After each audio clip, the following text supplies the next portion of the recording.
शांति। 24/12/20 की साकार वाणी। बाबा बोले, मीठे बच्चे, ये शरीर रूपी खिलौना आत्मा रूपी चैतन्य चाबी से चलता है।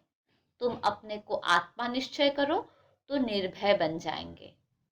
प्रश्न, आत्मा शरीर के साथ खेल खेलते नीचे आई है, इसलिए उसको कौन सा नाम देंगे? उत्तर, कठपुतली।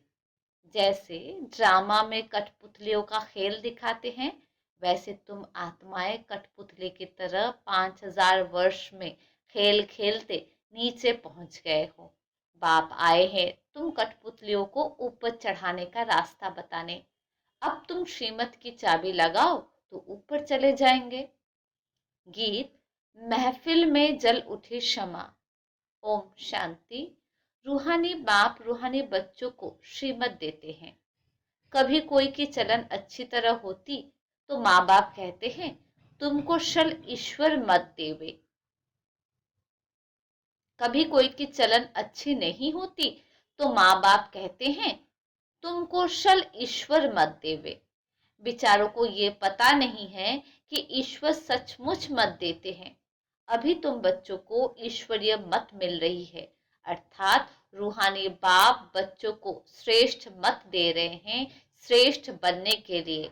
अभी तुम समझते हो हम श्रेष्ठ से श्रेष्ठ बन रहे हैं। बाप हमको कितनी ऊंच मत दे रहे हैं।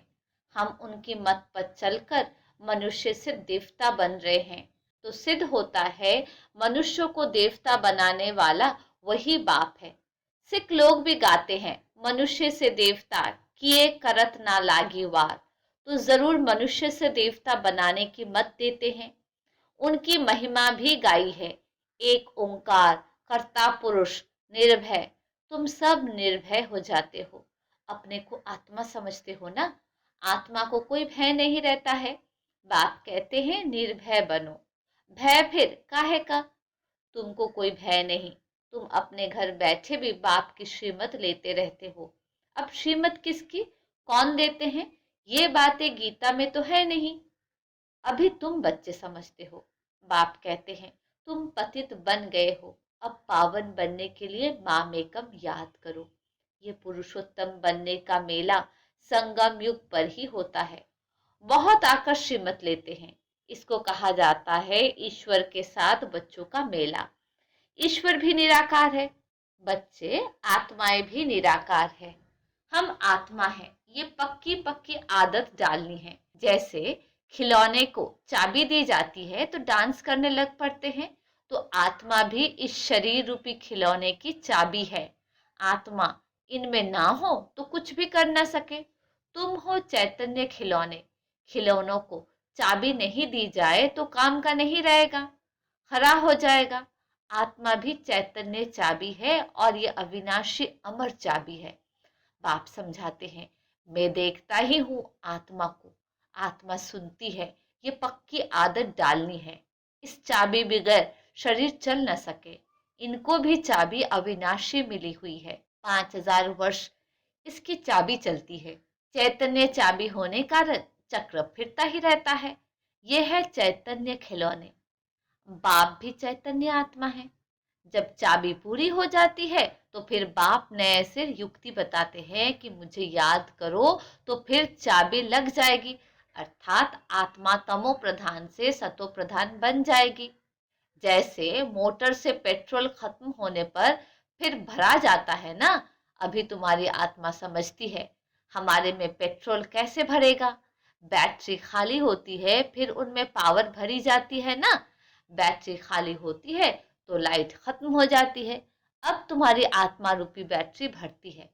जितना याद करेंगे उतना पावर भरती जाएगी। इतना 84 जन्मों का चक्र लगाए, बैटरी खाली हो गई है, सतो रजो तमो में आई है। अब फिर बाप आए हैं चाबी देने अथवा बैटरी को भरने। पावर नहीं है तो मनुष्य कैसे बन जाते हैं? तो अब याद से ही बैटरी को भरना है। इनको ह्यूमन बैटरी कहे। बाप कहते हैं मेरे साथ योग लगाओ। ये ज्ञान एक ही बाप देते हैं। सदगति दाता वो एक ही बाप है। अभी तुम्हारी बैटरी सारी भरती है जो फिर 84 जन्म पूरे पाठ बजाते हो। जैसे ड्रामा में कठपुतलियां नाचती है ना, तुम आत्माएं भी ऐसे कठपुतलियां मिसल हो। ऊपर से उतरते 5,000 वर्ष में एकदम नीचे आ जाते हो, फिर बाप आकर ऊपर चढ़ाते हैं। वो तो एक खिलौना है। बाप अर्थ समझाते हैं चढ़ती कला और उतरती कला का। 5,000 वर्ष की बात है। तुम समझते हो श्रीमत से हमको चाबी मिल रही है। हम फुल सत्व प्रधान बन जाएंगे, फिर सारा पाठ रिपीट करेंगे।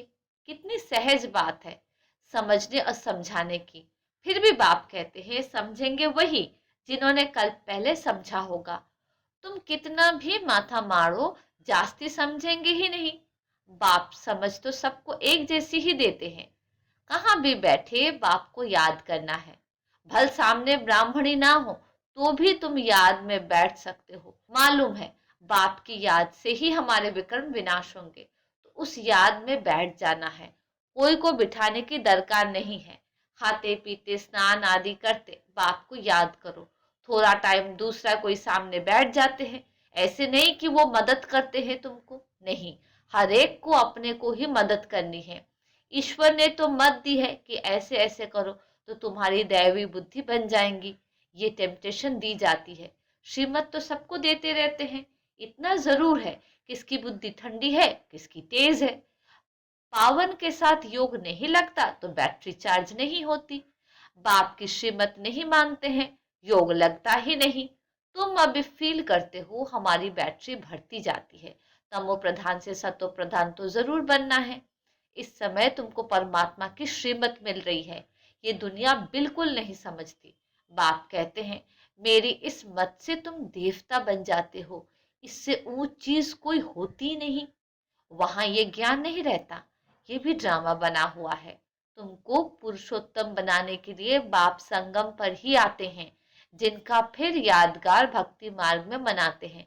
दशहरा भी मनाते हैं ना। जब बाप आता है तो दशहरा होता है। 5,000 वर्ष बाद हर बात रिपीट होती है। तुम बच्चों को ही ये ईश्वरीय मत अर्थात श्रीमत मिलती है, जिससे तुम श्रेष्ठ बनते हो।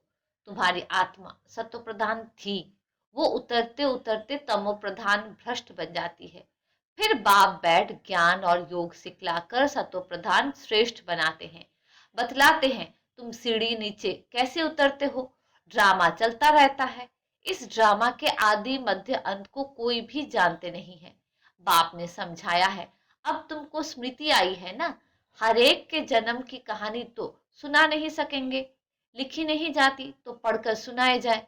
ये बाप बैठ समझाते हैं। अभी तुम सो ब्राह्मण बने हो, फिर सो देवता बनना है। बाप ने समझाया है ब्राह्मण देवता क्षत्रिय तीनों धर्म मैं स्थापन करता हूँ। अभी तुम्हारी बुद्धि में है। हम बाप द्वारा ब्राह्मण वंशी बनते हैं, फिर सूर्यवंशी चंद्रवंशी बनेंगे। जो नापास होते हैं वो चंद्रवंशी बन जाते हैं। किसमें नापास? योग में। ज्ञान तो बहुत सहज समझाया है। कैसे तुम 84 का चक्र लगाते हो। मनुष्य तो 84 लाख कह देते तो कितना दूर चले गए हैं। अभी तुमको मिलती है ईश्वरीय मत। ईश्वर तो आते ही है एक बार, तो उनकी मत भी एक बार ही मिलेगी। एक देवी देवता धर्म था, जरूर उन्हों को ईश्वरीय मत मिली थी। उसके आगे तो हुआ संगम युग। बाप आकर दुनिया को बदला बाप आकर दुनिया को बदलाते हैं। तुम अब बदल रहे हो। इस समय तुमको बाप बदलाते हैं। तुम कहेंगे कल्प कल्प हम बदलते आए हैं, बदलते ही रहेंगे। ये चैतन्य बैटरी है ना, वो है जड़। बच्चों को मालूम हुआ है 5,000 वर्ष बाद बाप आए हैं। श्रेष्ठ श्रेष्ठ मत भी देते हैं। ऊंच से ऊंच भगवान की ऊंच मत मिलती है, जिससे तुम ऊंच पद पाते हो। तुम्हारे पास जब कोई आते हैं तो बोलो तुम ईश्वर की संतान हो ना। ईश्वर शिव बाबा है। शिव जयंती भी मनाते हैं। वो है ही सदगति दाता। उनको अपना शरीर तो है नहीं, तो किसके द्वारा मत देते हैं। तुम भी आत्मा हो, इस शरीर द्वारा बातचीत करते हो ना। शरीर बगैर आत्मा कुछ कर न सके। निराकार बाप भी आए कैसे। गायन भी है, रथ पर आते हैं। फिर कोई ने कहा कोई ने क्या बेड बनाया है। फिर कोई ने क्या बेड बनाया है। त्रिमूर्ति भी सूक्ष्म वतन में बेड दिखाया है। बाप समझाते हैं ये सब है साक्षात्कार की बातें। बाकी रचना तो सारी यहाँ है ना। तो रचता बाप को भी यहाँ आना पड़े। पति दुनिया में ही आकर पावन बनाना है। यहाँ बच्चों को डायरेक्ट पावन बना रहे हैं, समझते भी है, फिर भी ज्ञान बुद्धि में बैठता नहीं। कोई को समझ नहीं सकते, श्रीमत को उठाते नहीं तो श्रेष्ठ श्रेष्ठ बन नहीं सकते। जो समझते ही नहीं वो क्या पद पाएंगे। जितना सर्विस करेंगे उतना ऊंच पद पाएंगे। बाप ने कहा है हड्डी हड्डी सर्विस में देनी है, ऑलराउंड सर्विस करनी है। बाप की सर्विस में हम हड्डी देने भी तैयार है। बहुत बच्चा तड़पती रहती है सर्विस के लिए, बाबा हमको छुड़ाओ तो हम सर्विस के लिए जाएं, जिससे बहुतों का कल्याण हो। सारी दुनिया तो जिस्मानी सेवा करती है, उसे तो सीढ़ी नीचे ही उतरते आते हो। अभी इस रूहानी सेवा से चढ़ती कला होती है। हर एक समझ सकते हैं या फलाने हमसे जास्ती सर्विस करते हैं। सर्विसेबल अच्छी बच्चियां हैं तो सेंटर भी संभाल सकती है। क्लास में नंबरवार बैठते हैं, यहाँ तो नंबरवार नहीं बिठाते हैं, फंक हो जाएंगे। समझ तो सकते हैं ना, सर्विस नहीं करते तो जरूर पद भी कम हो जाएगा। पद नंबरवार बहुत है ना, परंतु वो है सुखधाम, यह है दुखधाम। वहां बीमारी आदि कोई होती नहीं, बुद्धि से काम लेना पड़ता है। समझना चाहिए हम तो बहुत कम पद पालेंगे क्योंकि सर्विस तो करते नहीं हैं। सर्विस से ही पद मिल सकता है। अपनी जांच करनी चाहिए। हर एक अपनी अवस्था को जानते हैं। मम्मा बाबा भी सर्विस करते आए हैं, अच्छे अच्छे बच्चे भी है, भले नौकरी में भी है। उनको कहा जाता है हाफ पेपर भी छुट्टी लेकर जाए, सर्विस करो, हर्जा नहीं है। जो बाबा के दिल पर सो ताऊ से तख्त पर बैठते हैं, नंबरवार पुरुषार्थ अनुसार, ऐसे ही विजय माला में आ जाते हैं। अर्पण भी होते हैं, सर्विस भी करते हैं। कोई भी भल अर्पण होते हैं, सर्विस नहीं करते तो पद कम हो जाएगा ना। ये राजधानी स्थापन होती है श्रीमत से, ऐसा कभी सुना? अथवा पढ़ाई से राजा स्थापन होती है, ये कभी सुना, कभी देखा? हाँ, दान पुण्य करने से राज्य के घर, हाँ, दान पुण्य करने से राजा के घर जन्म ले सकते हैं। बाकी पढ़ाई से राजाई पद पाए, ऐसा तो कभी सुना नहीं होगा, किसको पता भी नहीं। बाप समझाते हैं तुमने ही पूरे 84 जन्म लिए हैं, तुमको अब ऊपर जाना है बहुत इजी। हम कल्प कल्प समझते हैं, तुम कल्प कल्प समझते हो नंबरवार पुरुषार्थ अनुसार। बाप याद प्यार भी नंबरवार पुरुषार्थ अनुसार देते हैं। बहुत याद प्यार उनको देंगे जो सर्विस में है। तो अपनी जांच करनी है कि मैं दिल पर चढ़ा हुआ हूँ, माला का दाना बन सकता हूँ। अनपढ़े जरूर पढ़े हुए के आगे भड़ी ढोएंगे। बाप तो समझाते हैं बच्चे पुरुषार्थ करे, परंतु ड्रामा में पार्ट नहीं है तो फिर कितना भी माथा मारो चढ़ते ही नहीं। कोई ना कोई ग्रहचारी लग जाती है। देह अभिमान से ही फिर और विकार आते हैं। मुख्य कड़ी बीमारी देह अभिमान की है। सतयुग में देह अभिमान का नाम ही नहीं होगा, वहां तो है ही तुम्हारी प्रारब्ध।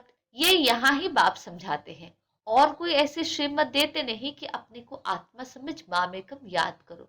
ये मुख्य बात है, लिखना चाहिए। निराकार भगवान कहते हैं मुझ एक को याद करो, अपने को आत्मा समझो, अपनी देह को भी याद नहीं करो। जैसे भक्ति में भी एक शिव की ही पूजा करते हो, अब ज्ञान भी सिर्फ मैं ही देता हूँ, बाकी सब है भक्ति। अब व्यभिचारी ज्ञान एक ही शिव बाबा से तुमको मिलता है। ये ज्ञान सागर से रतन निकलते हैं, उस सागर की बात नहीं। ये ज्ञान का सागर तुम बच्चों को ज्ञान रतन देते हैं, जिससे तुम देवता बनते हो। शास्त्रों में तो क्या क्या लिख दिया है, सागर से देवता निकला फिर रतन दिया। ये ज्ञान सागर तुम बच्चों को रतन देते हैं। तुम ज्ञान रतन चुगते हो, आगे पत्थर चुगते थे तो पत्थर बुद्धि बन पड़े। अब रतन चुगने से तुम पारस बुद्धि बन जाते हो, पारसनाथ बनते हो ना। ये पारसनाथ लक्ष्मी नारायण विश्व के मालिक थे। भक्ति मार्ग में तो अनेक नाम अनेक चित्र बना रखे हैं। वास्तव में लक्ष्मी नारायण व पारसनाथ एक ही है। नेपाल में पशुपतिनाथ का मेला लगता है, वो भी पारसनाथ ही है। अच्छा, मीठे मीठे सिक्के लदे बच्चों प्रति माता पिता बाप दादा का याद प्यार और गुड मॉर्निंग। रूहानी बाप की रूहानी बच्चों को नमस्ते। हम रूहानी बच्चों की रूहानी बाप को नमस्ते नमस्ते नमस्ते। धारणा के लिए मुख्य सार, पहले पॉइंट, बाप ने जो ज्ञान रतन दिए हैं वही चुगने हैं, पत्थर नहीं। देह अभिमान की कड़ी बीमारी से स्वयं को बचाना है। दूसरी पॉइंट, अपनी बैटरी को फुल चार्ज करने के लिए पावर हाउस बाप से योग लगाना है। आत्माभिमानी रहने का पुरुषार्थ करना है, निर्भय रहना है। वरदान, सर्व संबंध और सर्व गुणों की अनुभूति में संपन्न बनने वाले संपूर्ण मूर्त भव। संगम युग पर विशेष सर्व प्राप्तियों में स्वयं को संपन्न बनाना है। इसलिए सर्व खजाने, सर्व संबंध, सर्व गुण और कर्तव्य को सामने रख चेक करो कि सर्व बातों में अनुभवी बने हैं। यदि किसी भी बात के अनुभव में कमी है तो उसमें स्वयं को संपन्न बनाओ। एक भी संबंध व गुण की कमी है तो संपूर्ण स्टेज व संपूर्ण मूर्त नहीं कहला सकते। इसलिए बाप के गुणों व अपने आदि स्वरूप के गुणों का अनुभव करो, तब संपूर्ण मूर्त बनेंगे। स्लोगन, जोश में आना भी मन का रोना है, अब रोने का फाइल खत्म करो। अच्छा, ओम शांति।